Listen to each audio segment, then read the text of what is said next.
We're going to concentrate on China, though, for the next little while with Kerry Allen from BBC Monitoring. Good to see you again. Thank you. And also Jiawen Feng, who is with BBC Chinese in Washington. Hello to you.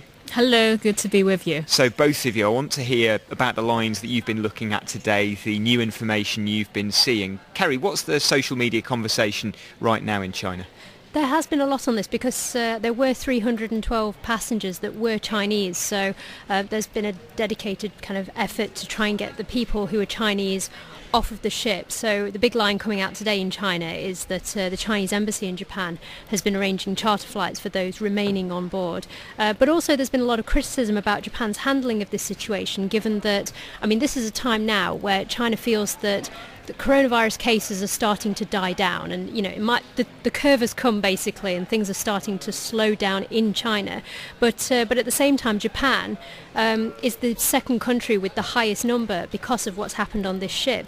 So there's been criticism of the way they've handled this, the fact that it's been able to spread amongst so many people, and people have been watching an interview with a professor of infectious diseases, a Japanese professor, on board, live streaming, calling this whole thing chaos, and there have been subtitles applied to that.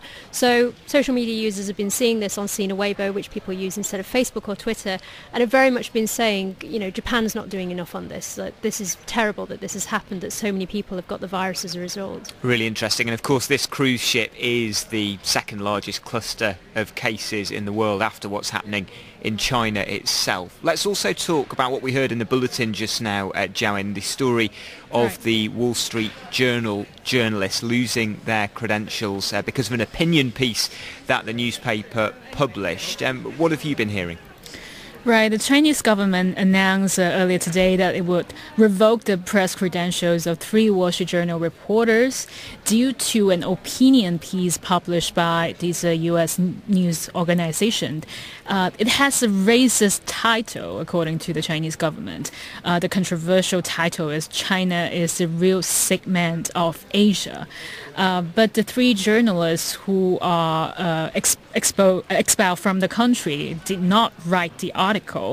And even though the Chinese government has increasingly used visa restrictions to show displeasure with foreign media in China, it's actually quite unusual for them to expel international journalists who hold valid visas. So this is definitely an important move. And I saw the statement from the Wall Street Journal that we heard a little of in our news bulletin as well, making it clear that the reporting team and the opinion teams are completely separate teams, that the opinion department's role is to provide opinion and commentary, but they're separately staffed. Have we seen, Jiawen, any other examples of China pushing back on the international reporting or commentary around this coronavirus outbreak? Well, I think this Wall Street Journal case is really significant. Well, maybe in English language, segment is quite a neutral word, but in China, people understand it as a racial slur. It's like the N-word for the African American community. This is due to the Opium War. The war started to gain traction at the time as an attack from the West to criticize Chinese men's physical strength. So, for example, in many Bruce Lee movies, you see the villains would suggest that Chinese men are the segment of East Asia. So it's a very touchy word. So I indeed saw a lot of online anger against the use of this word. But the timing of the Chinese government's decision is also pretty curious. The opinion piece was published 2 weeks ago, but this decision of expelling the reporters was just 1 day after the U.S. government announced that they will impose tightened rules on Chinese state medias with a presence in the United States. That is really interesting context that I'd not appreciated, so thanks for explaining it to us. We're also, of course, continuing to stay in touch with people in Hubei province, the place with the most cases in the city of Wuhan in particular. So we've spoken once again today to a guy called Isaac. He's an American teacher in Wuhan. I want you to both listen to this. We'll play the interview in full a bit later on this hour, but here's a little bit of what he told me earlier on about the internet and also shopping for food. The internet is no longer working the way that it was before the last time we spoke. My VPN, I talked to the consulate in Beijing today, and they said their VPNs were also not working.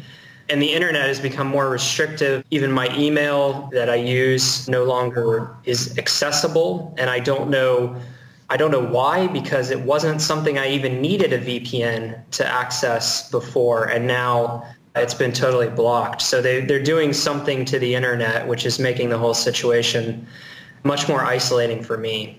I'm definitely seeing shortages. I mean, I went to the store yesterday and there was no bread, which kind of shocked me.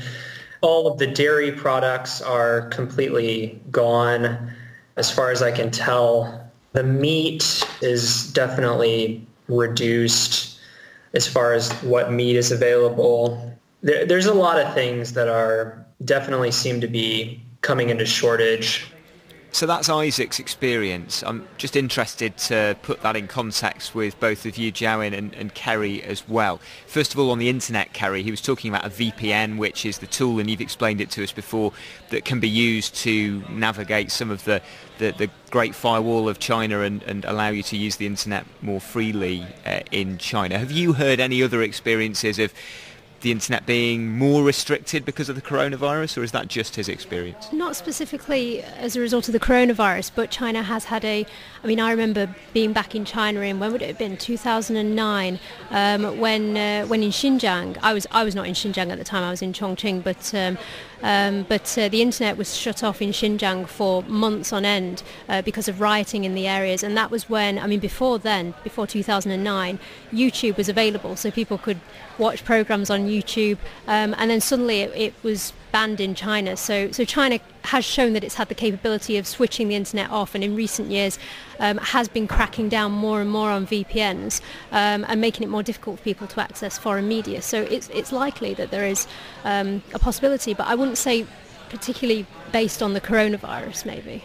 Interesting take on that. And also I want to ask you whether you've seen any other reports of his experience of seeing the shelves running not bare, but certainly short of stuff like bread in his case. Yeah, and again, not just in Hubei. I've actually seen a lot of this happening up in the north of China because with people being told not to travel, this also means logistic vans that are transporting food, fresh food in particular, and so there were restrictions earlier on when the coronavirus was a huge threat and people weren't travelling, for people not to be transporting goods up to the north. Because it's very cold this time of year, it gets into the minuses, people can't grow things. So that was a problem in the north, and there were local governments in areas like Inner Mongolia that were telling people that they need to be careful about their food and to recognise that they may have to ration for a bit.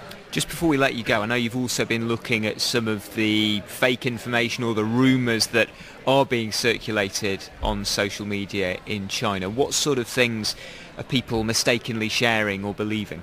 There's been a lot of this in recent weeks. The one that I've seen today that's caught my eye is, so we remember one of these hospitals being built in Wuhan, and it was built within 10 days. It was 25,000 square metres, and it was going to provide 1,000 extra beds. There were thousands of people who worked on this, more than 4,000 workers. One of the rumours that's circulating today, or basically there was this WeChat post that said that a number of workers were saying that they didn't want to be charged for their work. And this got people questioning, were they paid for their work? Was this by choice? Were they trying to look socially responsible, like good citizens? Or were they not being paid, even though they had to basically gather with lots of people in an area that was in quarantine in order to build this hospital? So there have been questions about this online.